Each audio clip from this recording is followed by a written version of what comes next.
গোখরো, গোখরো তুমি বেরিয়ে এসো। কাকের ডাকাডাকি শুনে গোখরো সাপ বেরিয়ে আসে। কি হয়েছে কি? এত চিৎকার চেঁচামেচি কিসের? তুমি জানো না এখন আমি বাসায় ঘুমাচ্ছি? তুমি বলো আমার একটি ডিম কোথায়? আমি বাসায় ছিলাম না, আর সেই সুযোগে তুমি আমার একটি ডিম চুরি করে খেয়ে নিয়েছো, তাই না?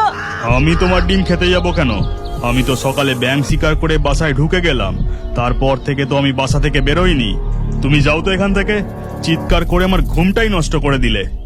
এই কথা বলে গোখরো সাপ আবার তার মাটির ঢিবির ভেতর ঢুকে যায়। মিনু কাকা উদাস হয়ে তার বাসায় ফিরে আসে। এরপর ধীরে ধীরে রাত হয়ে যায়। রাতে যখন মিনু কাক ঘুমিয়ে পড়ে, তখন গোখরো ঢিবি থেকে বেরিয়ে, আমি যে আমার লোভ সামলাতে পারছি না, কি সুস্বাদু ছিল মিনু কাকের ডিমটা। যতক্ষণ না সব কটা ডিম খাচ্ছি যেন শান্তি হচ্ছে না। কাক এখন ঘুমিয়ে পড়েছে, এই সুযোগে গাছে উঠে আর একটা ডিম চুরি করে নিয়ে আসি। এই বলে গোখরো সাপ চুপি চুপি গাছে উঠে মিনু কাকের পাশ থেকে একটি ডিম মুখে করে তুলে নিয়ে পালিয়ে যায়। এরপর সকাল হতেই মিনু কাক দেখে যে তার পাশে দুটি ডিম নেই, আছে একটি ডিম।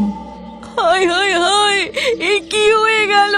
আমার ডিম কে খেয়ে নিল? কে চুরি করলো? মিনু কাকের কান্না দেখে একটি টুনি পাখি উড়ে তার বাসার কাছে আসে।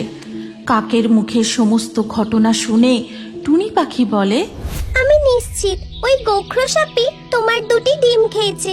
ওই মিথ্যুক সাপ আমাকেও বোকা বানিয়ে